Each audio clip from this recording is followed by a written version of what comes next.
ایک استاد کا رتبہ بڑا ہے یا ایک والد کا؟ چند سال پہلے میں کمپیوٹر اکیڈمی چلایا کرتا تھا جہاں مختلف کورسز کرائے جاتے تھے۔ ایک دن میرے قابل احترام استاد تشریف لائے۔ ان کے ساتھ ایک لڑکا اور اس کا والد بھی تھے۔ استاد محترم نے فرمایا، اس بچے کے لیے ڈپلومہ بنا دیں۔ میں نے مؤدبانہ عرض کیا کہ استاد گرامی، بغیر پڑھے لکھے سند کیسے دی جا سکتی ہے؟ جب بچے کو کمپیوٹر کا کچھ علم ہی نہیں تو ڈپلومہ دینا دھوکہ دہی ہوگی۔ یہ سن کر استاد ناراض ہو گئے۔ میں نے گزارش کی، میرے والد صاحب نے مجھے جیل سازی اور فریب کاری سے سختی سے منع کیا ہے، حتیٰ کہ مجھ سے اس پر حلف لیا ہے میں ان کی نافرمانی نہیں کر سکتا، اس لیے معذرت خواہ ہوں۔ استاد فرمانے لگے، استاد کا مقام بھی باپ جیسا ہوتا ہے۔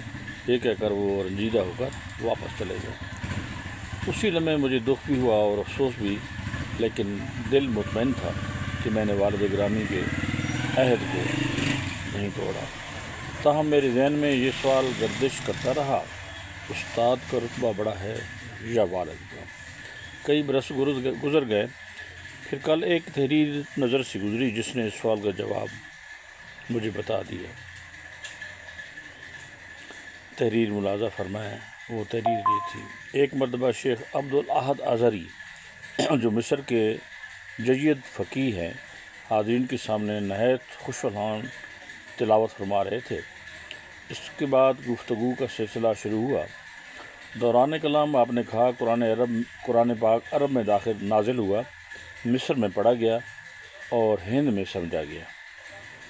اس موقع پر آپ نے ایک واقعہ سنایا کہ میں ایک مرتبہ مسجد نبوی میں حاضر ہوا تھا۔ کچھ علماء محبان نے مجھے مسند پر بٹھایا اور عرض کیا، ہمیں نصیحت فرمائیے۔ نصیحت کے بعد سوال و جواب شروع ہوا۔ ایک شخص نے سوال کیا، استاد کا رتبہ بڑا ہے یا والدین کا؟ میں نے جواب دیا، بعض اہل علم نے لکھا ہے کہ استاد کا رتبہ بڑا ہے، کیونکہ والدین بچے کو دنیا میں لاتے ہیں اور استاد اسے دنیا میں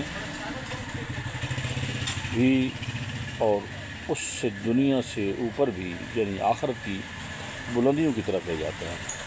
میرے جواب سن کر درمیانی عمر کے ایک شخص نے کہا، یہ بات مجھے مطمئن نہیں کر سکتی۔ میں نے کہا، تو آپ ہی وضاحت فرما دیں۔ انہوں نے فرمایا کہ صحابہ کرام کے دور سے یہ ترتیب چلی آ رہی ہے کہ پہلے کتاب اللہ، پھر سنت رسول صلی اللہ علیہ وآلہ وسلم، پھر عمل صحابہ اور آخر میں قیاس۔ آپ نے ابتدا ہی میں قیاس کو مقدم کر دیا، حالانکہ والدین کا رتبہ قطعی ثابت ہے، اور جس فضیلت پر والدین کو وارد کیا گیا ہے، بتایا گیا ہے، اس کے خلاف کوئی اور نص نہیں آئی۔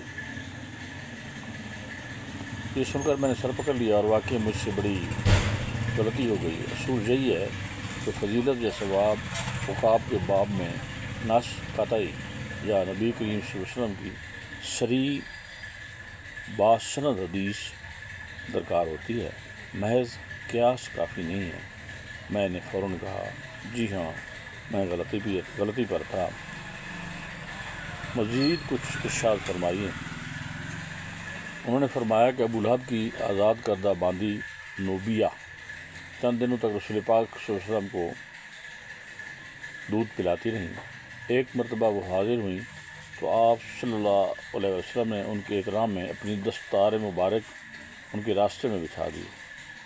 دیکھیے، جس نے چند دن دودھ پلایا اس کا یہ مقام ہے، تو جنم دینے والی ماں کا کیا رتبہ ہوگا؟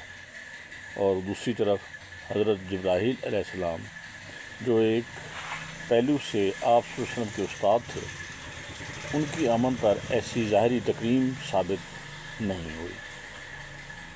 میں نے کہا، آپ کی بات سے دل کو اطمینان ہو گیا ہے۔ کلام الہی اور عمل نبوی صلی اللہ علیہ وسلم کے بعد کسی اور دلیل کی ضرورت نہیں رہتی۔ اس واقعے سے واضح ہوتا ہے کہ والدین کا مقام سب سے بلند ہے۔ خواہ نصیب ہیں وہ اولادیں جو والدین کی زندگی میں ان کی قدر کر لیتی ہیں، بعد میں صرف پچھتاوا اور ماتم ہی رہ جاتا ہے۔ لہذا اپنی زندگی میں ہی والدین کی قدر کرنا سیکھیں۔